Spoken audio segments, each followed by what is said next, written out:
Tuve la oportunidad de asistir a la posesión del presidente Nayib Bukele en El Salvador y de ver y sentir a una sociedad que palpita de emoción, unida en torno a un sueño común que se hace realidad.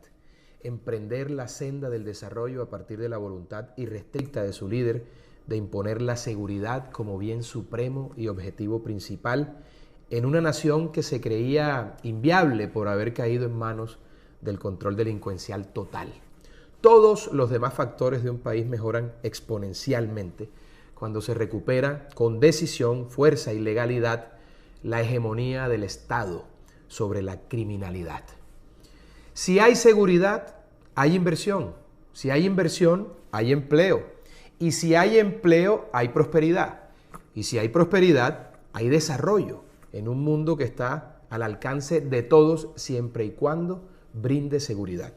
Se trata de un círculo virtuoso inmejorable. Esto me lleva a reflexionar que así como la seguridad es el factor natural para cohesionar sociedades, la inseguridad es la herramienta empleada para desarticularlas en la búsqueda de protervos fines. Eso es precisamente lo que estamos viviendo en Colombia. Petro nos hunde en el caos de la inseguridad para generar el desastre que le permita consolidar su malhadada revolución comunista. No podemos caer en la trampa que nos tiende Petro, el jefe de la mafia.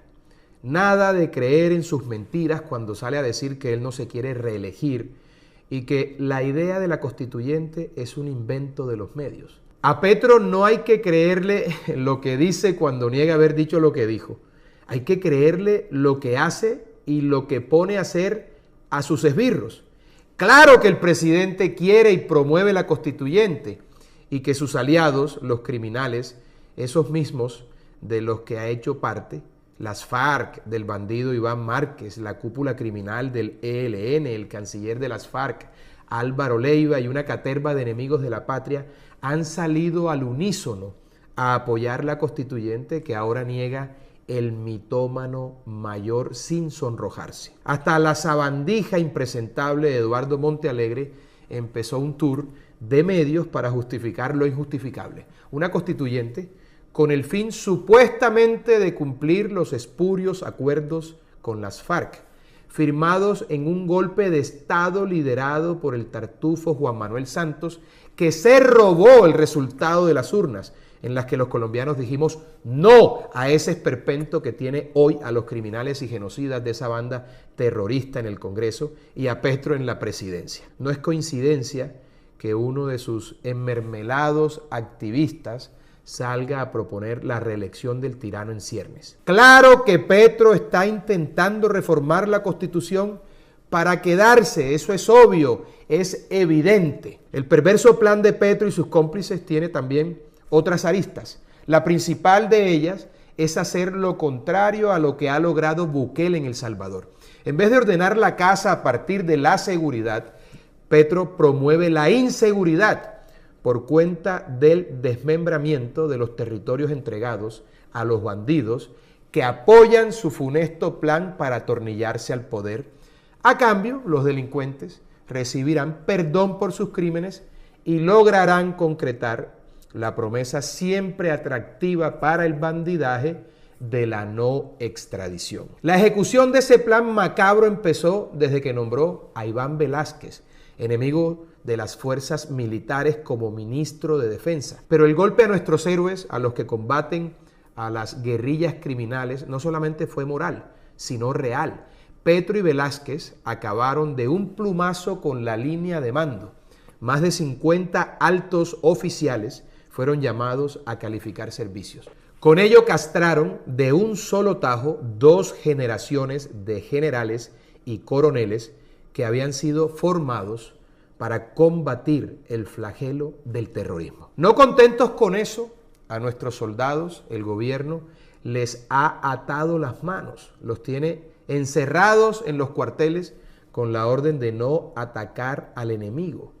Ha destinado al robispicio los recursos para la defensa del país y no a las operaciones militares y el mantenimiento de helicópteros, las horas de vuelo, la producción de armamento y toda la inversión en la guerra contra los bandidos va en franca decadencia. ¿Por qué un gobierno renunciaría a combatir a los grupos armados ilegales en desmedro de su fuerza pública si no fuera para afincar en ellos sus deseos perversos de perpetuarse en el poder? Nuestras Fuerzas Armadas han jurado defender la Constitución y jamás apoyarían la pretensión tiránica de Petro. Contrario a lo que los bandidos sí están dispuestos a hacer, apoyar con sus armas al sátrapa a cambio de impunidad y no extradición.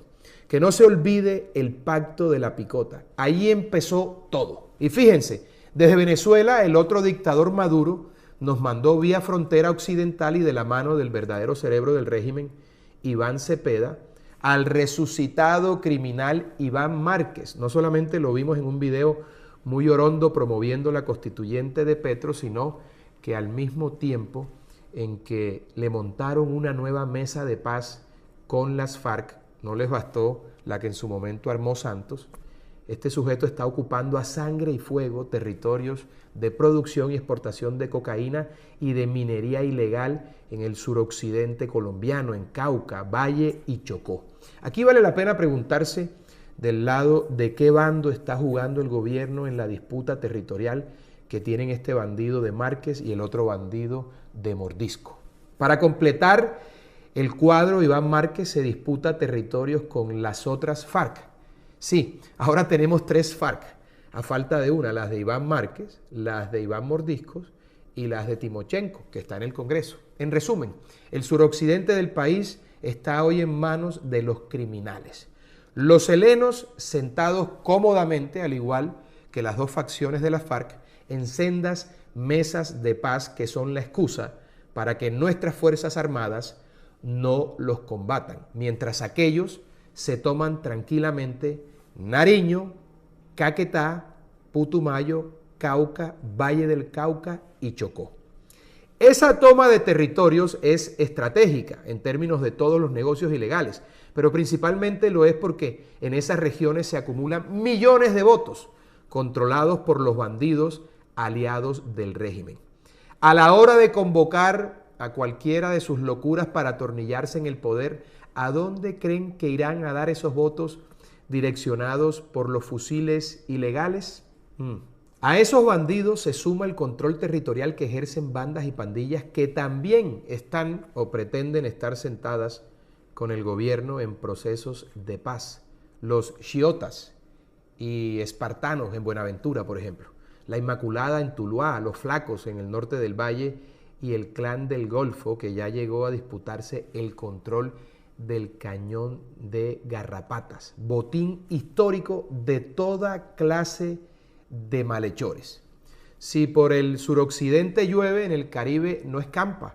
El Clan del Golfo controla los territorios de producción y comercialización de droga en las zonas históricamente dedicadas al narcotráfico. Córdoba, Urabá, sur de Bolívar, Sucre, son los enclaves de una estructura criminal que desde el gobierno Santos ha tenido a través de Iván Cepeda una estrategia clara para buscar una negociación política con el gobierno. Ya en las pasadas elecciones el Clan del Golfo votó por Petro. Ahora que está ampliando su control militar y territorial, buscará por la fuerza apoyar al gobierno que anda proponiendo una ley de punto final para enamorar a todos los delincuentes. Si de control urbano por parte del bandidaje se trata, también encontramos otros elementos desestabilizadores del Estado, campeando a sus anchas sin que la institucionalidad haga nada para desarticularlos.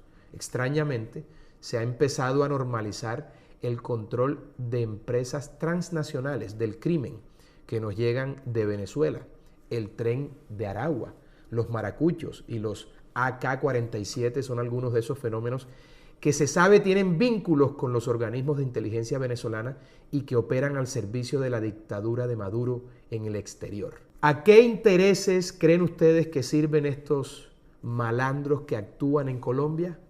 Estas bandas operan en Bogotá, se adueñaron de las grandes ciudades y ya superaron los esfuerzos que los mandatarios locales pueden hacer. Si el presidente de la República tiene por política pública la inacción para promover el caos, ningún esfuerzo local rendirá frutos. Petro, el jefe de la mafia, al mejor estilo del presidente de México, cambió los balazos por abrazos para los delincuentes, los aliados que le garantizarán el estado de violencia que facilite su intención de desvertebrar la democracia y perpetuarse en el poder. Ahí está claro para el que lo quiera ver. Esa es la columna vertebral de la estrategia de Petro para atornillarse en el poder. En la seguridad, estúpido.